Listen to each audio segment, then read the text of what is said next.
Aïd Moubarak à tous les musulmans qui nous regardent aujourd'hui. Oui, bonne fête de l'Aïd el-Fitr pour ce matin. Parce que oui, sur le territoire du Burkina Faso, nous commémorons, nous fêtons, nous célébrons la fin du mois de jeûne, la fin de Ramadan. Donc c'est la fête aujourd'hui de l'Aïd el-Fitr. Alors c'est l'occasion pour nous de vous souhaiter bonne fête de Ramadan. Qu'Allah Tout-Puissant puisse vous accorder la grâce, les bénédictions de ce mois béni de Ramadan et que Dieu nous accompagne tous les jours jusqu'à nos derniers jours tout simplement. Mesdames et messieurs fidèles téléspectateurs, bonjour et bienvenue à ce nouveau numéro de l'émission Bonjour le Faso. Et c'est une grâce parce que c'est vendredi encore ce jour. On vous souhaite de passer une excellente journée de fête, mais comme on a l'habitude de le dire, tout excès nuit, donc modération partout et surtout prenez grand soin de vous, faites attention à la circulation parce que le jour de fête également, c'est beaucoup d'engouement. Et aujourd'hui, nous sommes ravis de vous retrouver également. Et spécialement pour ce matin, nous allons rendre l'antenne d'ici 8h30 pour permettre à l'équipe qui va prendre le relais, vous permettre de suivre la prière de Ramadan, donc en direct, de s'installer. Alors, merci d'être avec nous. Nous aurons l'information avec Alphonse Ouidrago tout à l'heure, qui choisira quelques sujets pour commenter pour nous. Et plus tard, on parlera également de compétition de poésie avec notre invité de ce matin. Et puis, avant ça, vous savez, la première rubrique, c'est à la découverte d'eux qui nous amène cette semaine au parc urbain Bangrouego. Pour terminer ce matin, nous allons vous proposer les témoignages. Merci d'être avec nous et direction Bangrouego pour démarrer. Et nous sommes installés à Bangrouego pour vous faire découvrir le parc urbain Bangrouego, la forêt du savoir, la forêt classée de Bangrouego si vous voulez, ou sinon le poumon vert de Ouagadougou parce que c'est cette forêt située au cœur de la ville de Ouaga qui permet aussi à cette ville-là de respirer. Nous allons découvrir les témoignages du jour. C'est parti. Ils sont en vacances pour éviter qu'ils regardent tout le temps la télé. Et on me pose tout le temps les questions. Maman, il n'y a pas un endroit au Burkina où on peut aller voir les animaux? J'ai dit si, ils sont venus. Ils ont vu l'hippopotame. Vous avez vu quoi d'autre? Les autruches, les serpents, les pigeons. Et des perroquets. Et des singes. Je peux dire qu'il y a des animaux que nous on voyait quand on était enfant et que malheureusement peut-être eux vont voir certains et leurs petits frères ne verront pas ce type à vue d'œil. Sûrement à la télé, ils vont prendre ça à la télé, dans les livres et tout. Et avec le guide, on apprend beaucoup plus. Si chaque parent pouvait faire l'effort de venir avec son enfant, on va beaucoup apprendre. Je suis venu à Bangrouego, c'est pour passer un bon moment. Je pense que c'est un cadre propice pour passer des moments spéciaux, visiter le zoo, voilà, faire du sport. Je trouve que franchement c'est à visiter. Et je pense que s'il y avait beaucoup d'endroits comme ça en ville, franchement ça allait aider la population. Déjà visiter le zoo, je trouve que c'est un endroit où franchement il y a des animaux franchement que je n'avais jamais vus. Je pense que s'il y avait beaucoup de ce genre de choses là, franchement ça allait aider la population. Nous avons quitté Fada depuis hier pour venir jusqu'à Bangrouego. On a fait escale dans notre orphelinat à Ziaré, voilà, vu les sécurités, pour le bien des enfants. Beaucoup d'enfants ont leurs parents, voilà, qui leur offrent tout le bonheur possible. Je me suis dit aussi, pourquoi pas nos orphelins?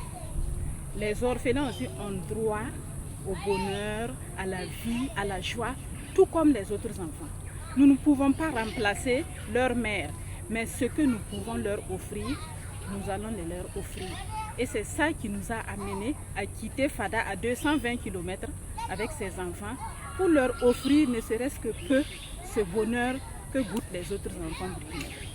Oui, il y a beaucoup de sites à Ouaga et nous avons opté cette année pour Bangrouego. Les années à venir, nous comptons même aller plus loin parce que nous comptons même aller à la présidence avec ces enfants-là. Moi, j'ai voulu que les enfants prennent contact avec la nature et c'est pour cela que nous sommes venus. Et après, ce sera en tout cas dans des lieux plus... Mais en attendant, voilà, la prise de contact avec la nature. Moi-même, je suis une amoureuse de la nature. Je suis venue réviser mes cours pour préparer mon examen.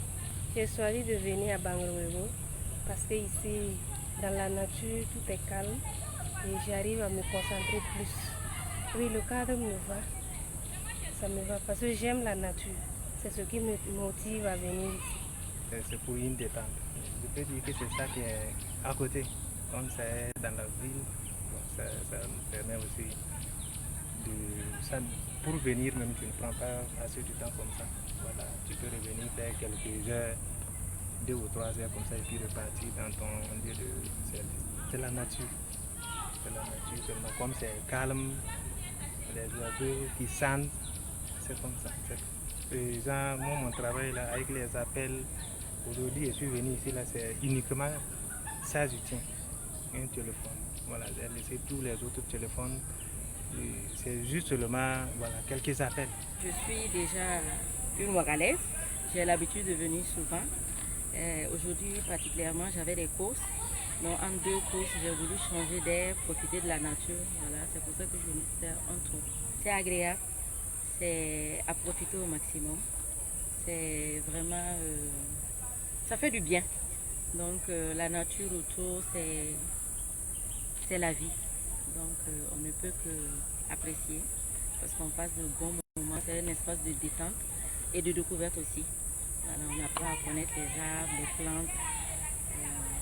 Et il y a des arbres fruitiers même ici. Donc c'est toujours agréable de venir ici. Oui, avec mon fils, on a beaucoup apprécié. C'est important pour eux. Aujourd'hui, les enfants sont curieux. Ils veulent voir les choses.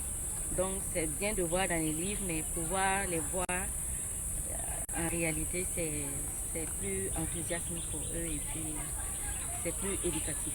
En tout cas, j'invite beaucoup les jeunes, surtout de ma génération, à visiter ces gens de parcs. Pour le sport, pour toute autre chose. Quoi. Parce que je pense qu'il y a un endroit à côté où on joue au ballon. Hein. Je pense que si les jeunes là-bas, franchement, ils vont bien s'amuser. Je les invite vraiment à ne même pas hésiter. Parce que les enfants aiment ça. Les enfants aiment les sorties, les détentes, ça leur fait du bien. Ça fait partie de leur éducation. Voilà, ça fait partie de leur éducation, de l'instruction. Donc je me dis, il faut vraiment sortir avec les... N'hésitez même pas, ça fait du bien aux enfants. C'est ce que je peux dire. J'invite les autres élèves et étudiants à venir de temps en temps, réviser ici, voire même passer des journées de méditation dans la nature et surtout à préserver la nature propre sans salir le coin. J'invite les parents de profiter des vacances pour faire visiter les enfants. C'est bien, c'est un cadre éducatif, c'est la nature, ça fait également du bien. Donc il faut profiter au maximum, même aux parents ça va faire du bien.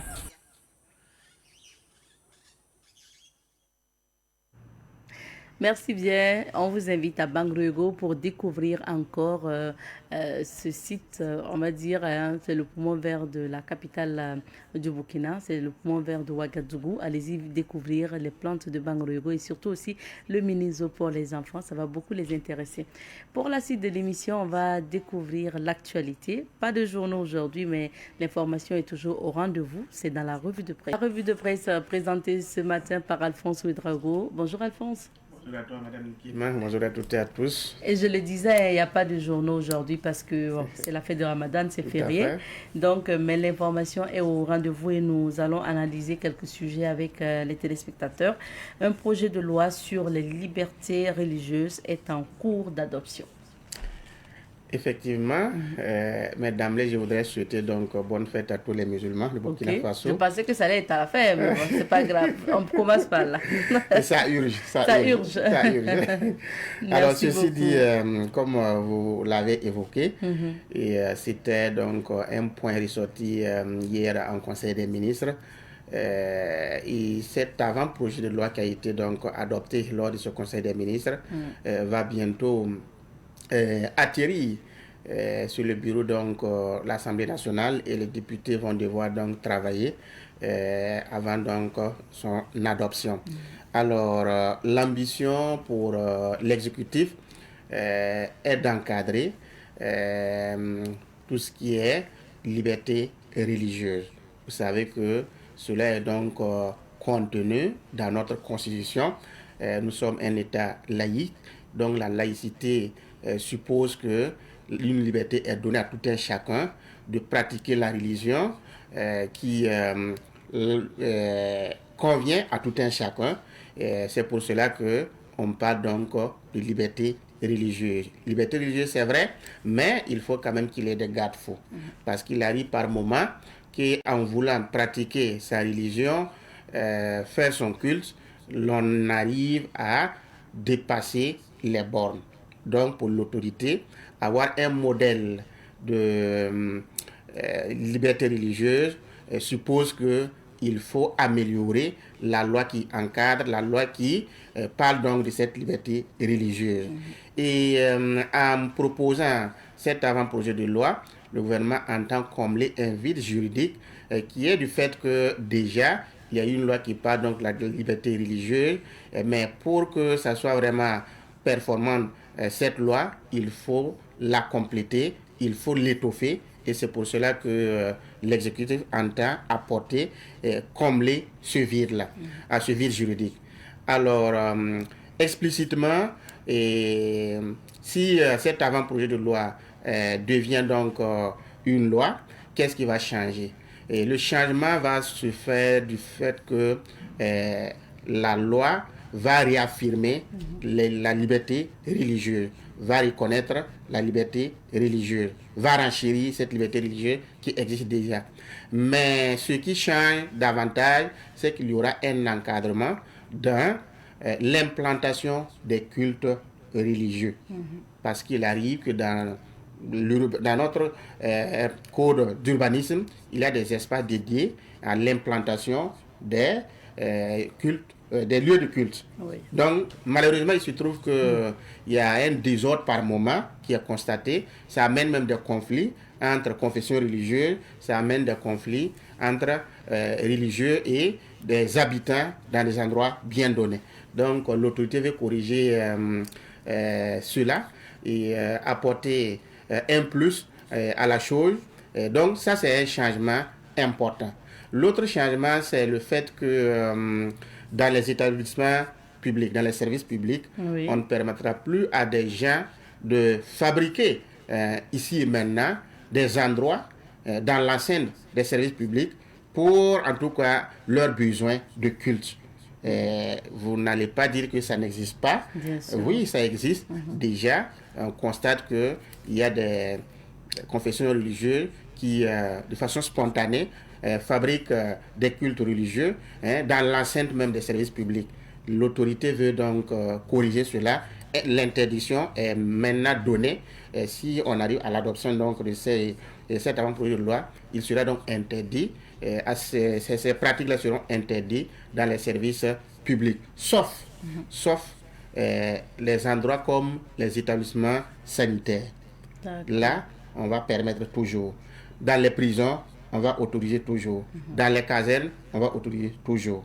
Donc, ce sont les trois endroits bien identifiés et autorisés où faire donc des lieux de culte ou pratiquer toujours sa confession religieuse dans ces endroits-là. L'autorisation donc sera donnée.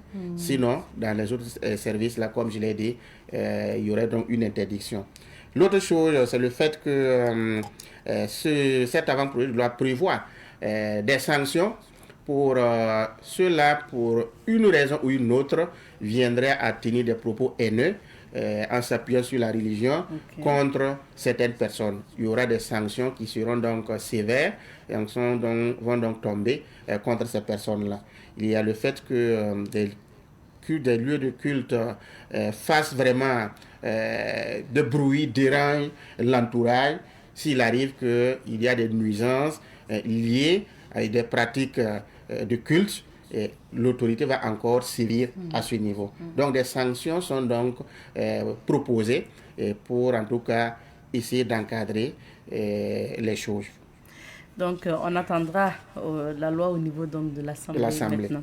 Deuxième information, c'est concernant ce communiqué de l'AES lié au sujet de Mohamed Bazoum. Oui, j'ai bien pu suivre en direct le débat au niveau donc, du Parlement européen. Pour ne pas dire unanimement, ils sont arrivés donc, à une résolution qui est du fait que l'ancien président Mohamed Bazoum est détenu de façon arbitraire et par ce qu'ils ont appelé la junte au Niger. Ce sont les termes qu'ils ont utilisés. Alors, ils ont mis en avant la question de l'humanité. Pour eux, Mohamed Bazoum se trouve dans un état où il n'a pas ses droits sont bafoués. Il vit vraiment dans la précarité. Ce qui est humanitaire, pour lui, n'est pas respecté. C'est ce qu'ils ont mis en avant pour arriver donc à l'adoption de cette résolution.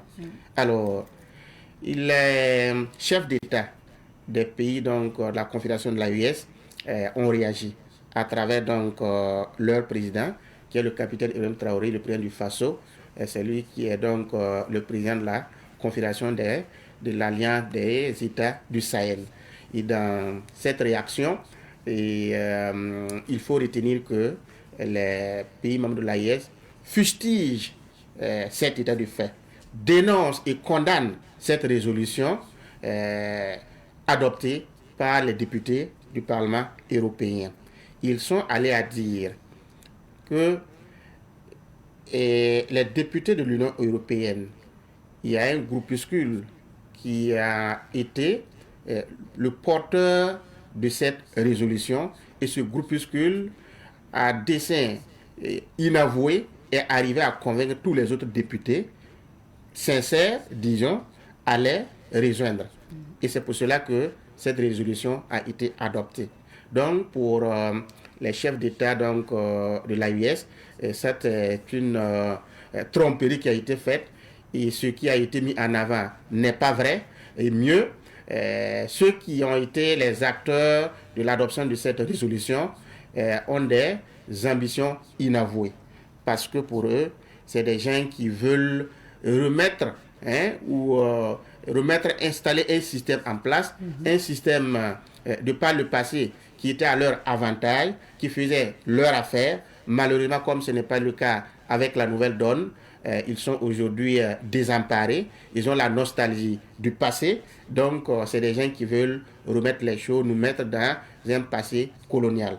Et c'est ce qui ne doit pas se faire. Donc ce communiqué se veut donc clair, que les députés de l'Union européenne comprennent que leur résolution est nulle et nul effet, parce que les chefs d'État de pays de l'AES ne vont pas se soumettre aux injonctions de qui que ce soit, d'où qu'elles viennent.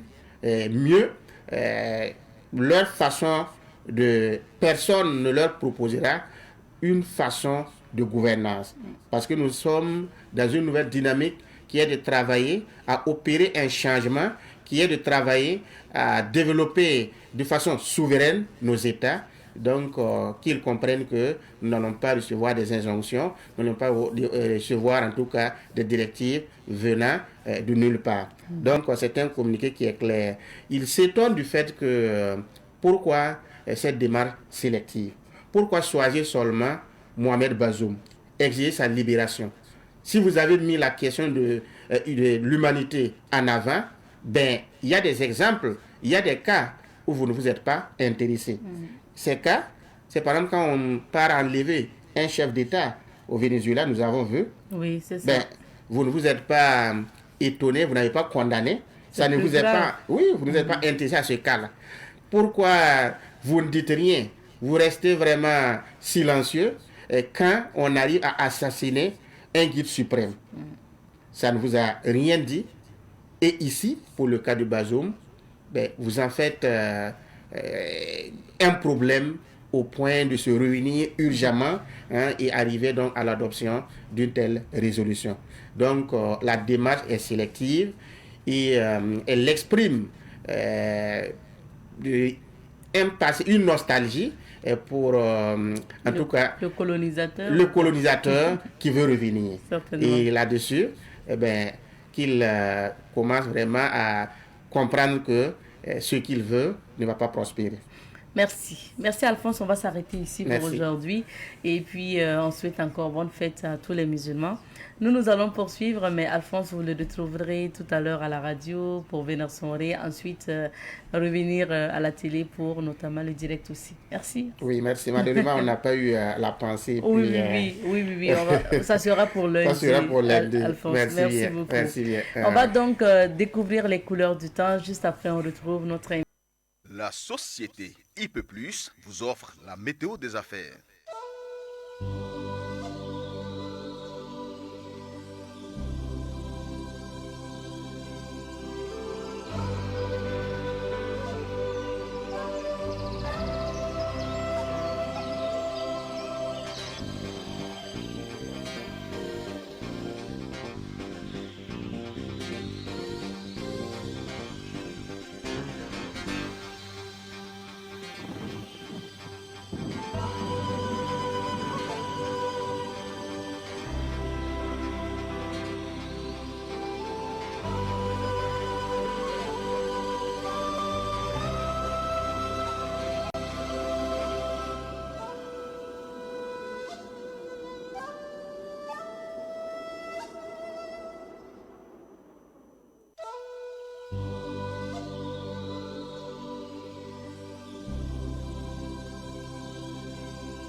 Météo des affaires vous a été offerte par la société IP+, le numéro 1 du haut débit.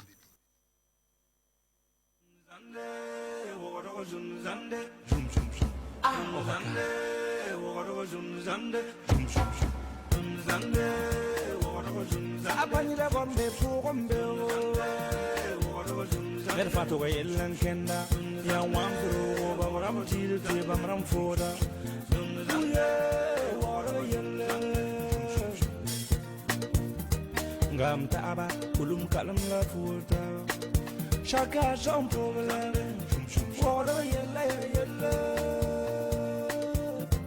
zum zande wada zum zande ohaka salam alaikum wa alaikum salam bismillah landan kelen zay goy lan wa wa zindi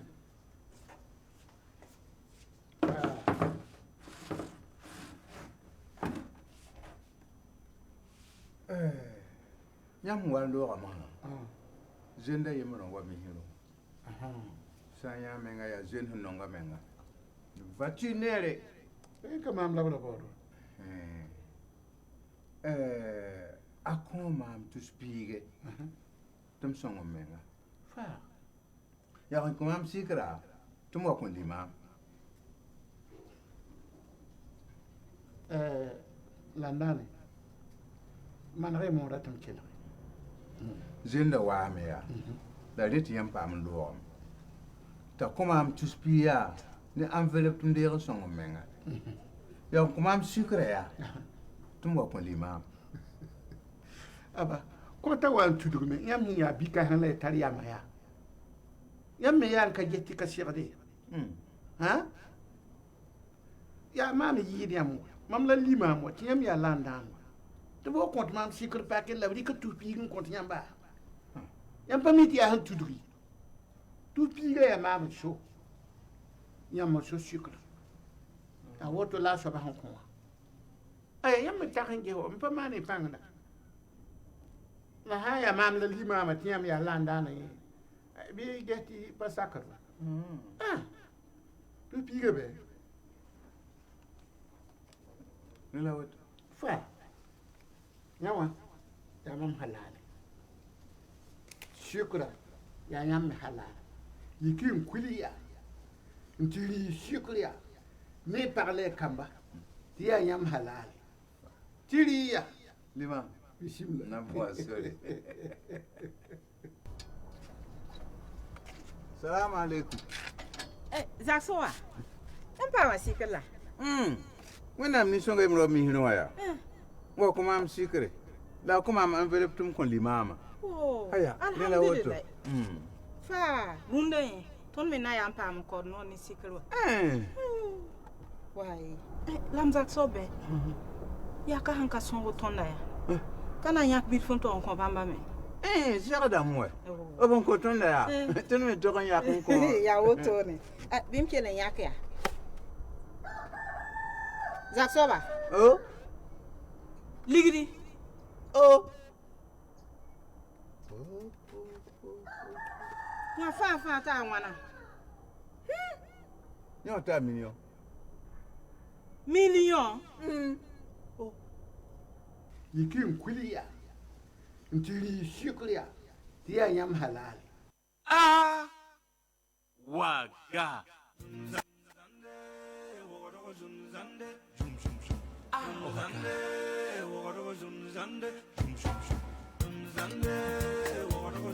Apanyira gombe pugombe mer fato ga yellan kenda ya wamdro ba maram tiru te ba maram foda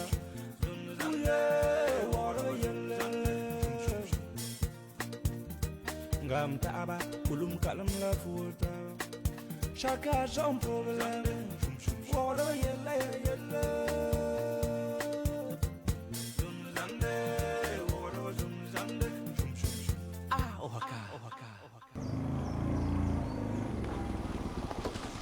Hey, c'est Mamou? Oui, Cadet, c'est moi. Ah, tu portes le casque et tu marches à pied. Cadet, tu connais bien mon papa. Il dit qu'il ne peut pas faire deux choses à la fois. Qu'il ne peut pas payer et la moto et le casque. Il fallait que je fasse un choix. J'ai pris le casque pour ma sécurité. Mais c'est incroyable ça. Les piétons portent des casques maintenant? Et après? Bon, alors, monte, on va partir. Où ça? Tu as un casque? Non, avec ton histoire de casque là, monte, on va partir. Non, moi je ne peux pas monter derrière une moto sans casque. C'est pas possible. Tu sais ce qu'on va faire? Moi je suis plus... Non, ça va, c'est bon, c'est bon. Non, c'est bon. Faites-moi ça. Je vais t'ajouter ça. Vas-y, on se retrouve à l'université.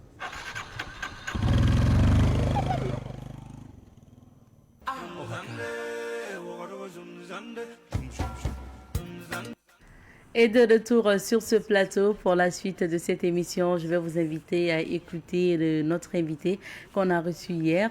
Il s'agit donc de l'imam Abdul Salam Ouedraogo du Serfi qui nous parle bien sûr de la fête de Ramadan. Recevons ce matin Imam Abdul Salam Ouedraogo, imam au Serfi et à l'AMB. Serfi, entendez par là le Cercle d'études, de recherche et de formation islamique, AMB, l'association des élèves et étudiants musulmans du Burkina. Imam Ouedraogo, bonjour. Bonjour. Bienvenue. Merci bien. Merci d'être sur notre plateau. Et aujourd'hui, on parle bien sûr de la fin du jeûne. Parce que oui, nous sommes vraiment à quelque part. Soit on célèbre Ramadan demain, pour ne pas dire la fête de Ramadan demain, soit on célèbre samedi. Et c'est bien de faire le bilan aussi après un mois de jeûne, de pénitence, de partage, de prière surtout, et d'adoration à Allah. On en parle ce matin, Imam. Donc, on va dire que nous nous acheminons vers la fin de ce mois béni de Ramadan. Exactement. Comment ça s'est passé dans l'ensemble? Au Burkina, bien sûr. Alhamdulillah, et que la paix, la bénédiction soit sur le prophète Mohammed sallallahu alayhi wa sallam. Amina. Effectivement, Ramadan est passé comme à la vitesse d'une fusée, parce que tel que nous avons annoncé il y a 4 semaines, Ramadan est passé très vite.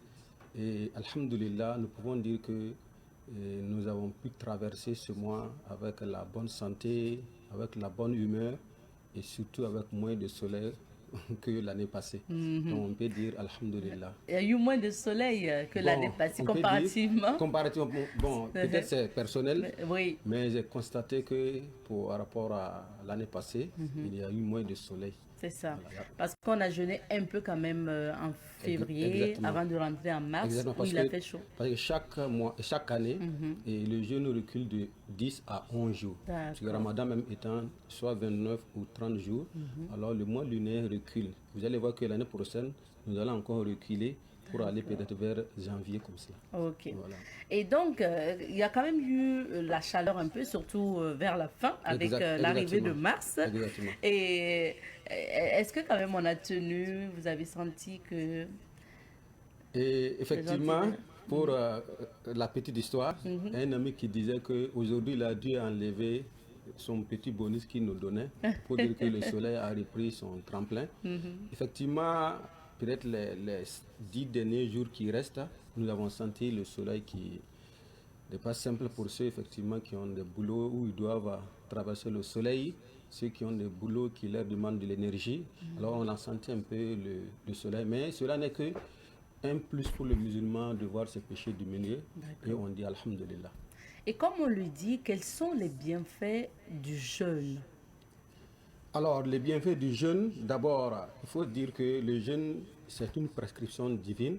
Et lorsque Allah subhanahu wa ta'ala nous prescrit une chose, cela est bien pour nous, spirituellement, socialement et aussi peut-être physiquement, si on peut le dire.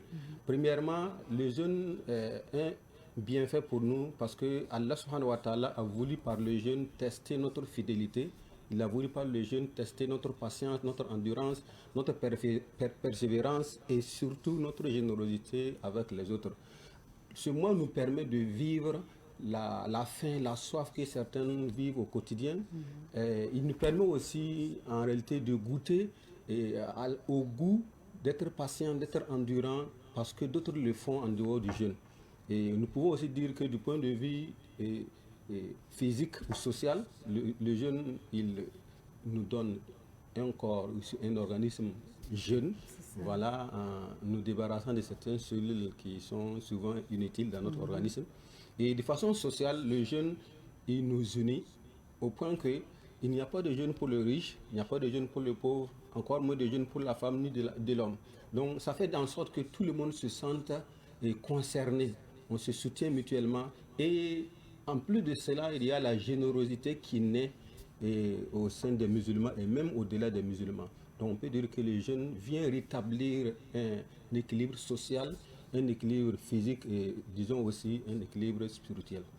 Imam, jusqu'à présent, on ne sait pas la fête va se passer quel jour exactement.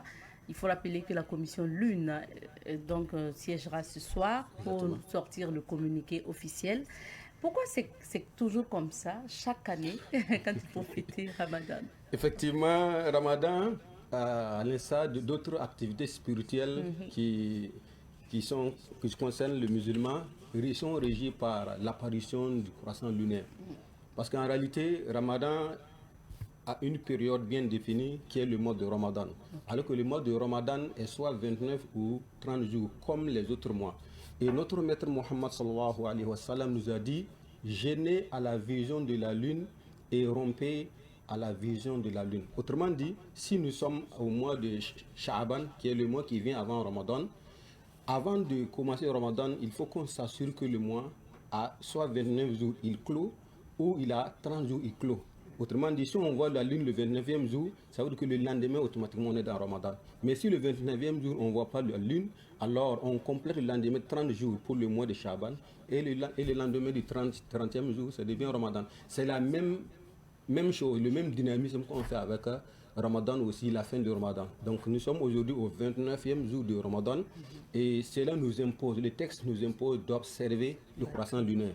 Donc si elle est vue, alhamdulillah, on rend le jeûne demain. Et si elle n'est pas vue, on dit aussi alhamdulillah, parce qu'on obéit toujours au prophète Muhammad sallallahu alayhi wa sallam, et qui obéit au prophète, alors il obéit à Allah subhanahu wa ta'ala. Et bien sûr, la commission lune siégera ce soir, comme je l'ai dit, la commission lune de la FAIB.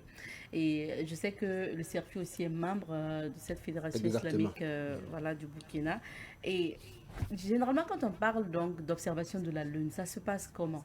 Alhamdulillah wa salatu wa salam ala rasul karim. Lorsqu'on parle de l'observation de la lune, d'abord au niveau social et national ici, il y a des points spécifiques qu'on a ciblés et qu'on estime que ces points, on peut effectivement observer facilement la lune si elle est apparue. Donc il y a des gens à partir de 16h, 16h30 qui sont postés à ces lieux pour observer. Aux heures où la lune est censée faire son apparition, voilà, ces gens vont observer. Mais partout au Burkina, à travers les démembrements de la FAIB, alors il y a chaque coordination qui est chargée de récolter les informations à travers la province, la ville ou la région, afin de donner au responsable local qui va transmettre effectivement au niveau de la coordination nationale. Donc c'est ainsi que la commission lune siège et prend en compte tout le Burkina Faso par rapport à l'observation de la lune. Donc, si la lune est vue ce soir, l'Aïd el-Fitr sera célébré demain. Sinon, ça sera samedi. Exactement. Alors, c'est quoi le sens de la fête de fin de jeûne? Alhamdulillah. Et la fête de fin de jeûne, en réalité, peut-être que certaines ne le conçoivent pas ainsi, mais en réalité, le jeûne se termine par une louange. Parce qu'on a eu 29 ou 30 jours de pénitence, d'abstinence. Alors on prend la fin du jeûne pour louer Allah subhanahu wa ta'ala, parce que lui-même il a dit, le mois de Ramadan vous a été prescrit, alors dans le mois de Ramadan, le jeûne vous a été prescrit dans le mois de Ramadan, et celui qui est malade ou celui qui est en voyage, il peut s'abstenir jusqu'au retour ou jusqu'à la santé recourir. Et lorsque effectivement on recourt à la santé ou on revient ce soir, alors on complète le nombre de jours qu'on a raté et on célèbre. On célèbre. Allah subhanahu wa ta'ala nous a dit on célèbre son Seigneur. Donc en réalité, le jour de la fête, c'est un jour qui nous donne droit, qui nous donne l'occasion de célébrer Allah subhanahu wa ta'ala, de nous avoir facilité le voyage pendant ce mois, le voyage de toutes les sagesses qu'on peut effectivement retrouver dans le mois de Ramadan. Donc, la fête, c'est d'abord la louange. La fête, c'est le remerciement. Et la fête, c'est le partage entre fidèles et même entre voisins et autres. La fête, c'est aussi la reconnaissance sociale qu'Allah subhanahu wa ta'ala fait, qu'en sorte que il y a des gens qui n'arrivent pas à manger et il faut aussi leur permettre de manger. Parce qu'à la fin de Ramadan, il faut prélever une zakat qui va permettre à des gens de pouvoir fêter comme ceux qui en ont habituellement. Donc voilà un peu le sens de la fête de l'Eid el-Fitr. Alors, Imam, vous avez parlé du partage tout à l'heure et même partagé aux voisins. Est-ce que le fidèle musulman peut, le jour du Ramadan, de la fête du Ramadan, donner la nourriture à un non-musulman? Bien évidemment, parce que même au cours du mois de Ramadan, le partage est général, ce n'est pas ciblé. Le partage est général et il y a même les hommes témoins que combien les musulmans sont généreux, si vous voulez, et pendant le mois de Ramadan. Et c'est ce qu'on demande en fait du musulman. Et au jour de la fête, effectivement, on doit faire la fête avec tout le monde. Okay. C'est pour cela que ce qu'on mange, ce qu'on boit, ce qu'on se sert ce jour-là, c'est ce qu'on sert à son voisin ce qu'on sert à son collègue, c'est ce qu'on sert à son ami. Donc il n'y a pas de distinction de qui doit venir ou qui ne doit pas venir chez moi pour la fête. Tout le monde est invité à la fête et c'est Alhamdulillah. Maintenant, pour le jour de la fête, concernant ce qu'on doit préparer à manger, est-ce qu'il faut faire dans l'excès? Parce qu'on voit souvent aussi certaines familles qui semblent abuser de la nourriture aussi sur la table. Qu'est-ce qui est recommandé, Imam? Alhamdulillah, effectivement, comme vous le laissez entendre dans votre question, et en dehors de la fête, il est effectivement conseillé de consommer ou de manger dans la nécessité. Donc, ce qui me sert dans la journée ou dans la soirée, c'est la même chose dans la fête. Parce qu'en réalité, le Seigneur de celui qui est hors de la fête est le même dans la fête. Donc pour cela, on fête dans la sobriété, on fête en étant humble, en n'exagérant pas. Parce qu'en réalité, ceux qui exagèrent, ils font parmi les amis de Shaitan, selon le Coran. Donc, il n'y a pas que parce que c'est la fête, il faut se laisser aller. Voilà, il faut fêter, mais vraiment dans des proportions que l'islam nous permet, Inch'Allah. Et cette question en lien avec la boisson qu'on a l'habitude de servir, est-ce que le musulman, le jour de Ramadan, peut servir de l'alcool à un voisin chrétien qui n'est pas musulman qui en boit?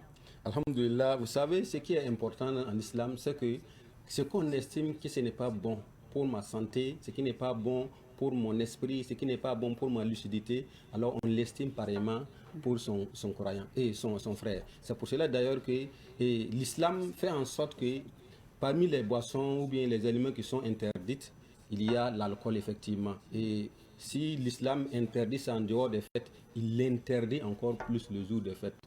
Parce qu'en réalité, servir de l'alcool à un ami, à un collègue, à un peut-être chef de service, ne suffit pas qu'on l'aime, mais peut-être qu'à quelque part, on est hypocrite par rapport à son encontre. Donc, en islam, ce que l'on mange qui est illicite pour nous, c'est ce qu'on sert aux autres. Voilà, donc on ne peut pas, au nom d'une fraternité ou d'un voisinage, servir de l'alcool à son frère. Ce n'est pas possible. Parce qu'on n'en consomme pas. Voilà, on n'en consomme pas. Donc autres. ce qu'on ne consomme pas, on ne donne pas aux autres pour la consommation aussi. À côté de ça, c'est la réalité aussi de même ce que certains vendeurs ou détenteurs de maquis disent. Concernant, je viens à ma question, il n'y a que le jour de la fête de l'Aïd el-Fitr, bon, les fêtes musulmanes souvent, on voit que certains jeunes, après avoir fêté en famille, se retrouvent aussi le soir comme pour rattraper le temps perdu, parce qu'ils repartent dans les maquis et qui sait un peu ce qu'ils boivent dans les maquis ou ce qu'ils font aussi, je n'ose pas imaginer. Maintenant, Imam, est-ce que ça, quel est votre commentaire par rapport à ça? Bon, mon commentaire à ça est que c'est des gens qui n'ont pas en réalité vécu la réalité du Ramadan. Parce que le Ramadan nous enseigne la privation, il nous enseigne la discipline, il nous enseigne qu'il y a des choses qu'on peut faire mais qu'il faut éviter. Et dans le mois de Ramadan, aussi bien hors du mois de Ramadan, l'alcool et tout ce qui est comme excitant autres sont interdits. Alors, en dehors de Ramadan, si on est sorti de Ramadan en bonne santé et qu'on replonge, ça veut dire qu'on n'a pas acquis les leçons que Allah veut de nous à travers. Parce qu'en réalité, l'objectif du jeûne là, c'est d'atteindre la piété. Et qui atteint la piété, alors il s'écarte de ce qu'Allah a interdit. Qui atteint la piété, alors il avance avec sûreté, effectivement, ce que Allah l'autorise. Donc, ceux, effectivement, qui terminent leur fête dans la maquis, ça veut dire qu'en réalité, le Ramadan n'a pas été utile pour eux. Ceux qui directement terminent leur fête dans les maquis, bon, disons, si effectivement c'est pour consommer de l'interdit, alors on peut dire en réalité qu'ils n'ont pas suffisamment acquis, profiter des leçons que Ramadan nous enseigne. Parce que Ramadan nous enseigne la discipline alimentaire. Ramadan nous enseigne la discipline de là où on va. Parce que la valeur de notre jeûne même dépend de là où nous mettons les pieds. La valeur de notre jeûne dépend de là où nous posons notre œil. La valeur de notre jeûne dépend de là où nous tendons notre oreille pour écouter. Donc si par exemple quelqu'un termine son jeûne en allant au maquis, il va d'abord entendre la musique. Ouais. C'est un lieu où souvent il y a un peu de bosse, il y a un lieu où il y a l'alcool. Donc ça veut dire que tous les trois éléments sont réunis pour dire que le Ramadan ne lui a pas été utile. Et ça, c'est dommage parce que Ramadan devrait nous amener à un niveau élevé d'adoration que là où on était quand on n'était pas dans Ramadan. Alors, est-ce qu'on constate aussi, c'est ce que aussi les imams déplorent, c'est le fait que les mosquées se vident après Ramadan. Pendant ce mois de jeûne, vous allez voir, souvent on n'a même pas de la place à l'intérieur de la mosquée. Exactement. Et juste après, bizarrement, c'est encore les mosquées se vident. Quel est votre message à l'endroit aussi, à l'endroit des téléspectateurs par rapport à ça? Et ce que je peux dire, effectivement, c'est un constat malheureusement. Et moi, je dirais les étrangers du Ramadan. Et après Ramadan, effectivement, ils partent. J'ai même fait un rappel de ça dans ma mosquée aujourd'hui pour dire que Ramadan passe, mais le Seigneur de Ramadan est là.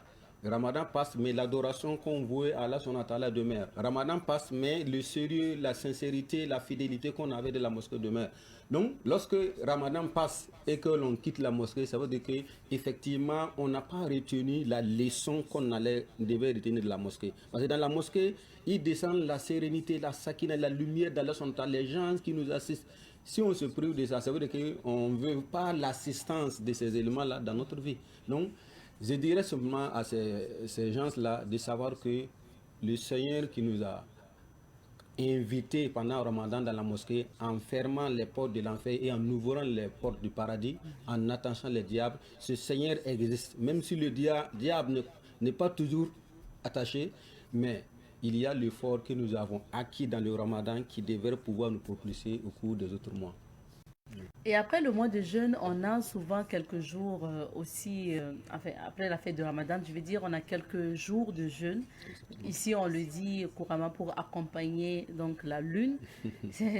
Ça sert à quoi? Qu'est-ce que c'est concrètement, Imam? Alhamdulillah, effectivement, après le Ramadan, lorsqu'on prend les courants de pensée islamique, les 4 écoles juridiques, il y en a 3 par exemple qui estiment qu'après Ramadan, il y a 6 jours qu'on doit jeûner, ce qu'on appelle Sita Sawal. Sita Sawal, ça veut dire 6 jours d'accompagnement du mois de Sawal. Et ces 6 jours-là équivaut au jeûne de toute l'année. Ça veut dire que si vous jeûnez Ramadan de façon les 30 jours ou 29 jours, ou même si vous avez des crédits que vous allez rattraper après, si vous jeûnez les 6 jours ajoutés à ces jours de Ramadan qu'on a jeûné, alors notre prophète Mohammed sallallahu alayhi wa sallam dit c'est comme si vous avez jeûné toute l'année. Et ailleurs même il dit c'est comme si vous avez jeûné toute votre vie. Donc c'est important aussi. C'est très important en réalité. Et aussi ce qui est vraiment important dans ça, c'est que ce jeûne nous permet de rester en intimité avec le mois de Ramadan. Et ça nous permet aussi de savoir que en dehors du mois de Ramadan, le jeûne ne ferme pas ses portes. Il y a des jeûnes effectivement en dehors de Ramadan qu'on peut jeûner. Et c'est les 6 jours, on les appelle 6 jours de Sita Sawal. Et ces 6 jours, on peut les jeûner d'affilée ou bien de façon consécutive ou bon, pourvu que dans le mois qui suit effectivement Ramadan, qu'on puisse jeûner les 6 jours. Donc voilà un peu, c'est dû au fait qu'en les jeûnant, on a une récompense de plus que le Ramadan seul. Alors Imam, si la fête c'est demain vendredi ou sinon après-demain samedi, le Serfi compte prier où et à quelle heure? Comment vous organisez pour la prière de l'Aïd el-Fitr? Alhamdulillah, et comme d'habitude, le Serfi a choisi pour site de prière l'université et précisément au niveau du terrain d'Abo Boukari, ou si vous voulez le terrain qui fait face à l'UFR SVT. Donc d'habitude, l'Aïd el-Fitr, nous les prions là-bas et les Serfi honorent ce rendez-vous chaque année et à partir de 8h30, 9h selon l'heure fixée par le rectorat. Et pour cette année, l'heure la m'échappe parce que je n'ai pas pris connaissance. Voilà, mais d'ici le soir 8h30, voilà, 9h, mais d'ici ce soir avec le communiqué. Le communiqué, voilà, effectivement. Parce que après le communiqué, il y a un communiqué aussi du CERFI et des différents membres de la FAIB pour préciser leurs membres, voilà, à quelle nous allons prier. Voilà, et précisément pour le CERFI, c'est à l'université Joseph Kizerbo, au niveau du terrain d'Abo Boukari, ou le terrain qui fait face à l'UFR SVT. Et souvent, quand c'est au mois de pluie, voilà, on informe cette information de plus.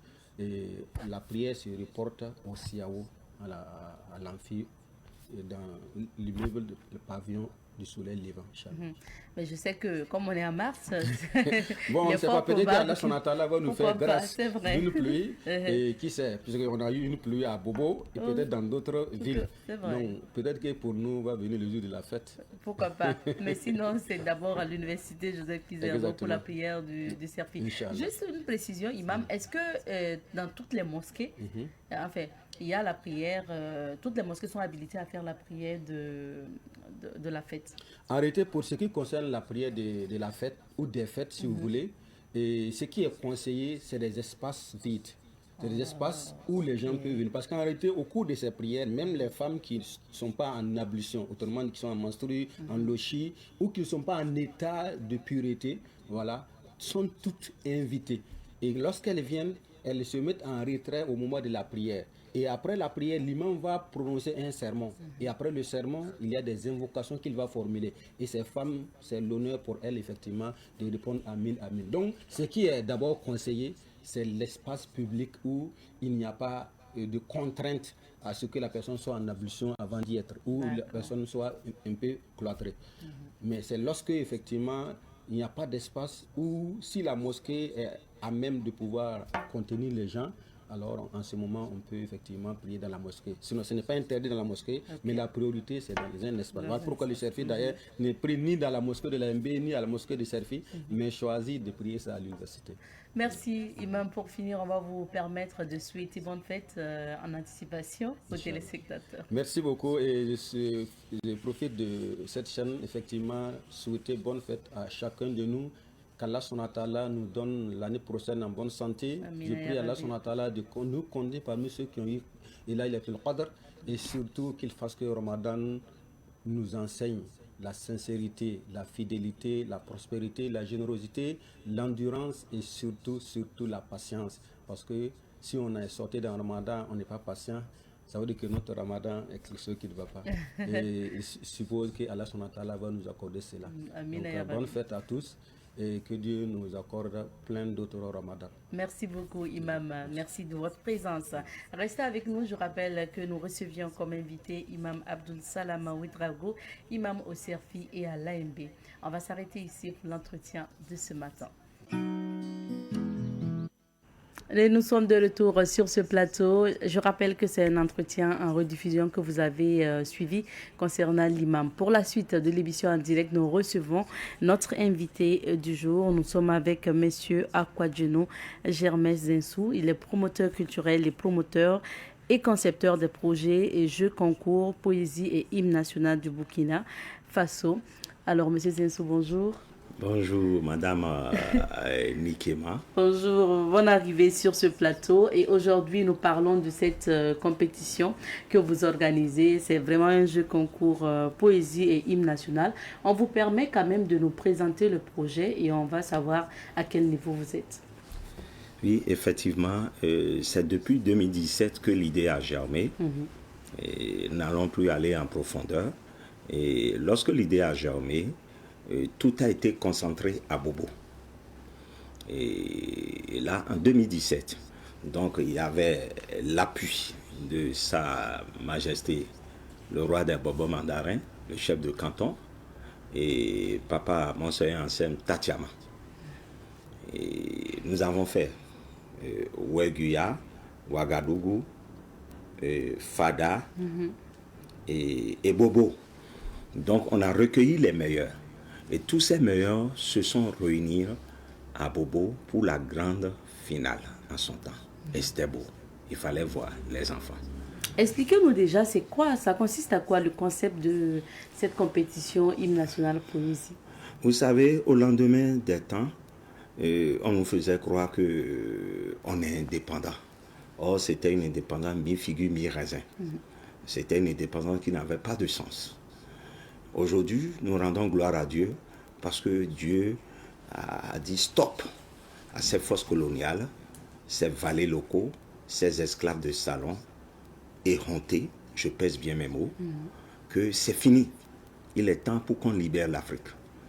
Et là, ce qu'on doit savoir, et on doit prendre conscience à cela, c'est quoi? Ces forces coloniales-là ont préparé leurs enfants depuis des décennies Allez voir les enfants chinois. Tout petits, on les prépare. Est-ce que vous voyez? Donc nous, aujourd'hui, il est bien vrai, nous avons ouvert les yeux grâce à nos 3 héros, son Excellence Ibrahim Traoré, Assimi Goïta et le président du Niger, Tiani Abdraman. Nous avons ouvert les yeux et nous avons dit, niet, il n'est plus question. Nous voulons être indépendants. Et l'indépendance, aujourd'hui, ces 3 pays de l'AES l'ont acquis réellement. Ce n'est pas une indépendance mi-figure, mi-raisin comme d'alors. Et ça ne les arrange pas. Voilà pourquoi on les voit aujourd'hui, vaille que vaille, il veut que cette belle institution dénommée l'AES, que cette institution se disloque. Mais ils ne pourront pas, parce qu'ils sont vaincus. Cette institution est calée, consignée par l'Éternel. Et quand l'Éternel met sa main sur quelque chose, c'est bon. Et maintenant, nous nous préparons, c'est nous les personnes âgées qui faisons le combat avec eux. Mais il faille qu'on passe à la racine. Et la racine, ce sont nos enfants. D'où ce projet-là, ça prône le civisme, le patriotisme, le développement intellectuel, facultatif et moral de nos jeunes écoliers. On doit les préparer parce que moi, j'ai 60 ans aujourd'hui. Est-ce que dans 50 ans, je serai encore là? Si on ne les prépare pas, pour qu'ils sachent que ces forces coloniales ne sont pas les bienvenues, parce qu'ils ont préparé leurs enfants, et leurs enfants viendront encore, ils vont revenir pour dire qu'ils veulent diriger. Alors que si nos enfants sont aguerris, comme on dit, un homme averti en vaut 2. Nos enfants, même n'étant pas là, pourront leur dire maître et continuer la lutte que nos autorités mènent. Donc, préparer ces enfants du Burkina et de l'Afrique, surtout des pays de l'AES, à se préparer pour être des enfants civiques, patriotes et autres, ça passe aussi par cette compétition. Et je rappelle que c'est une compétition de poésie et d'hymne national du Burkina ou des autres. Pour le moment, ça concerne l'hymne national du Burkina. Ce projet peut embraser même toute l'Afrique francophone. D'accord. Parce que, et la poésie déjà, la dame dit... Travaille donc, petit écolier. Le pays a besoin de ton bras et de ton cerveau. Travaille donc, petit écolier, car demain, un soleil radieux brillera pour les fils courageux. Regardez le thème. La langue de Molière, le français qui est là, le texte est très fort. Et rentrons dans l'hymne national. Oh là, c'est encore grave. Donc chaque pays a une identité à travers son hymne national. Et l'hymne national du Burkina Faso, comme je l'ai toujours dit, c'est comme une bombe. Et vous-même, vous avez reçu une fille ici en son temps, la petite Kanazoé. Souvenez-vous du collège Horizon, bien quoi là. Souvenez-vous, elle était venue ici, la petite là. Et elle a chanté l'hymne national en son temps. Il fallait voir une belle voix. Et moi, ce que moi je veux aujourd'hui, une seule hirondelle ne fait pas le printemps. Certes, c'est mon concept, c'est mon projet, mais j'implore les autorités. Ce n'est pas moi qui le dis. Qu'il se renseigne auprès du chef de canton de Bobo, il insiste sur projet, il insiste sur ce projet-là, sur la faisabilité, et qu'on m'appuie d'une manière ou d'une autre. Parce qu'en son temps, en 2017, les autorités qui étaient là, il avait même fait audio pour me dire d'aller leur remettre, pour qu'ils m'appuient. Parce que, vous savez, ces chefs-là, ils ont la vision. Et quand ils pensent à quelque chose, tôt ou tard, demain, ça arrive. Donc, ils ont vu que ce projet est porteur et ça va amener le Burkina et l'Afrique loin. Raison pour laquelle il m'a toujours adopté, il est toujours derrière moi. Donc, vaille que vaille, en 2017, nous l'avions fait, mais avec des dettes au cou, on a abandonné. Et ce n'est qu'en 2023, à l'avènement de notre chouchou, l'enfant, l'envoyé de Dieu, son Excellence Ibrahim Traoré, qui avait réuni les enfants, à la présidence, il était en train de leur parler de sa jeunesse, tout et tout, son école primaire, autre. Qu'un vieux à moi, Papa Tiefan Aladji Sekou, que je salue au passage, qui m'appelle, qui me dit, Zinsou, regarde, son Excellence en train de parler aux enfants, est-ce que ton projet, tu ne vas pas reprendre? J'ai dit, oui, Aladji, j'ai souffert, je ne veux plus. Il dit, non, reprends, tu as ma bénédiction. D'où j'ai repris, comme on dit, petit à petit, l'oiseau fait son nid, et vaille que vaille. J'essaie même en son temps, l'autorité supérieure, son Excellence, je lui dis merci. On m'avait vu m'exprimer à la télé, faire des doléances, on m'a soutenu. Mais comme on dit, c'est bon, mais c'est pas allé. Et cette année encore, justement, les phases, Il faut dire d'abord que la compétition, ça concerne l'hymne national, parce que c'est pour le Burkina d'abord, l'hymne national du Burkina, et puis notamment la poésie de Maman Tal Rosalie Adama. Donc c'est vraiment les deux textes qui sont déclamés et chantés. Vous-même, vous avez été membre du jury. Oui, une fois, je crois, l'édition surpassée ou l'édition passée. Oui, l'année passée. Voilà. Maintenant, pour cette année, vous êtes à quelle étape de la compétition et ça concerne quelle ville du Burkina? Et il y a la première phase demi-finale que nous avons fait, qui est l'issue de quoi nous sommes allés à Kaya, en son temps, depuis. Et ça n'a pas été facile. Nous remercions encore son autorité, son excellence. Il doit comprendre. Il sait pourquoi nous le remercions. Pour Kaya, on a fait. Après Kaya, vaille que vaille, puisqu'il y a un truc qui était mélangé dedans encore. Il y avait l'AES, vent de l'AES, donc les idées ne manquent pas. Moi, j'avais créé quoi là, comment on appelle, une base de soutien pour l'avènement de l'AES. Donc tout ça l'a mélangé, ça a fait que ce qu'on m'avait donné, j'ai essayé de gérer tout ça. Et après, il y a Zianré. À Zianré, c'était formidable. On a fini, on s'attendait, les membres du jury sont rentrés pour donner le résultat. Une petite qui est là, qui tient à parler, qui tient à réciter une poésie. Mais je dis, mais c'est quoi? Elle est venue les larmes aux yeux. Et on lui a donné parole. C'est toute la salle a pleuré. Parce que ce qu'elle a récité comme poésie. Pour décrier ce que ces forces-là, coloniales, ces apatrides, ces vendus, sont venus faire dans son village. Elle a marché de là-bas pour venir à Zianré. Elle est récupérée à Zianré aujourd'hui. Tout le monde a pleuré. Si j'envoie la vidéo à quelqu'un, les gens disent, Zinsou, tu as gâté ma journée. Et c'est triste. On a retenu les meilleurs de Zianré. Nous remercions madame le gouverneur en son temps, qui nous a soutenus en nous offrant la salle. Et après Zianré, on est allé à Koudougou. Et comme je l'ai dit, chaque fois quand je vais dans une ville, je me soumets au chef traditionnel. Et je me souviens bien que la veille, j'y étais chez le chef traditionnel. Il a dit qu'il voit que je suis venu à Koudougou, que des députés sont là, mais du fait que j'ai mis pied sur sa terre là, est venu le voir, que tout va bien se passer. Certes, on a eu des bobos, mais tout est rentré dans l'ordre. On a fait. Et là, ce qui est intéressant, c'est quoi? J'ai produit des films documentaires que je joins à ce projet. Tout simplement parce que le 7e art est un puissant moyen de communication. Et le film, d'abord, je pense aux enseignants. Parce que c'est les enseignants qui préparent les élèves pour venir compétir. Et dans l'éducation, il y a toute une structure.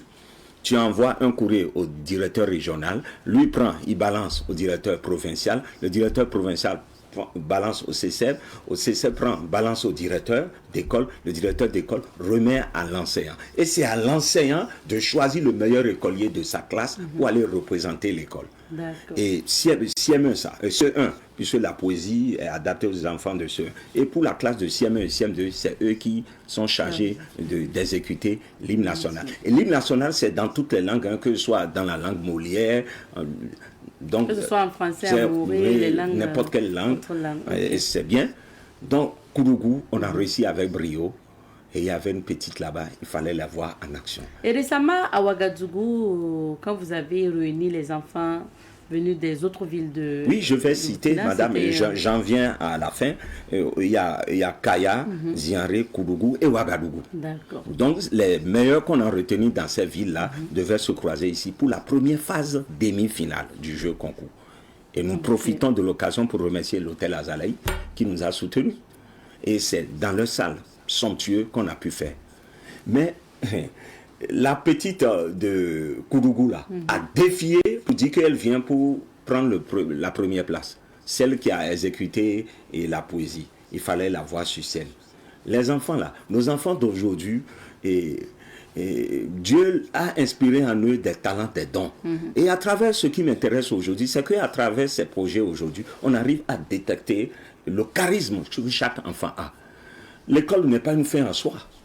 Il y a des gens qu'on a vus, ils sont allés à l'école, ils ont eu les hauts diplômes. Et ils ont tout. Mais il y a d'autres aussi, c'est le football. Ils ont le don de football. Et aujourd'hui, en son temps, quand moi je jouais au football, papa me prenait, me frappait. Je t'envoie à l'école, tu peux jouer au football. Mais de nos jours, quand on a un enfant qui a le don en football, on le place en même temps dans une école de football. Oui. Et vous voyez, quand tu es professionnel à un niveau aujourd'hui, ça va. Monsieur Zensou, maintenant, à cette étape de la première demi-finale, vous avez eu combien de vainqueurs, combien de... Ils sont deux. Et okay. C'est Koudougou qui a ravivé la vedette. Les deux viennent de Koudougou. Okay. Ils sont venus ici, j'ai hébergé leurs enseignants parce que les enfants ne peuvent pas bouger comme ça, les parents n'acceptent pas. Donc il fallait que je prenne en charge les enseignants, leurs enseignants respectifs qui les a accompagnés et comment on appelle, en tout cas, et les élèves aussi. Oui. On les a hébergés ici pendant 3 jours, ils se sont préparés. Et c'est Koudougou, la petite là, qui a ravivé la bédelle, qui avait défié depuis Koudougou, qu'elle vient prendre le trophée, qu'elle vient prendre la première place, qui a ravivé, et celle de l'hymne national aussi, pareil. Maintenant, à l'étape où nous sommes, comme à l'accoutumée, nous ne commençons pas ce projet sans se soumettre aux dignitaires religieux, aux dignitaires traditionnels. Raison pour laquelle, il y a à peine 2 semaines, j'ai demandé audience et on m'a accepté et je suis allé. Et Sa Majesté, le roi des Bobo Madarin, m'a reçu. J'ai eu toutes les bénédictions. Si bénédiction peut servir d'argent, aujourd'hui je suis riche, vachement riche. J'ai eu toutes les bénédictions, je suis comblé et je lui dis merci. Merci aussi à son staff, parce que tout le staff était présent. Et aussi à son protocole, amicalement, qui m'a appelé Zensou Premier. Donc, là, on a fait part de nos intentions de siéger la ville de Bobo maintenant pour la 2e phase demi-finale. Ok, pour la ville de Bobo, ça va concerner des candidats de quel... Il y a Wegia, il y a Gawa, il y a Banfora et il y a Bobo. Okay. Donc, on doit exécuter dans ces villes-là pour retenir toujours les 2 meilleurs. Dans ces villes-là, et ils vont toujours revenir à Bobo pour la 2e phase demi-finale. Et à l'issue de cette 2e phase demi-finale, comme on en fait ici, on va retenir encore les 2 meilleurs, poésie et hymne. Et maintenant, lorsqu'on va retenir, il y aura la grande phase nationale, la grande finale maintenant, où les 2 meilleurs qu'on a eu à Ouagadougou, les Koudougouais là, ils vont émerger à Bobo pour rencontrer les 2 meilleurs qu'on a eu. Est-ce que vous voyez? Oui, et il y aura 4, il y aura un meilleur deuxième qu'on va compléter pour que le nombre soit impair et ça fera 5. 5 finalistes pour la grande finale de ce concours, de ce jeu concours poésie et hymne national. Et toujours sous le patronat de Saba. Il sera présent pour tout. Il a donné son avis favorable. Ah oui.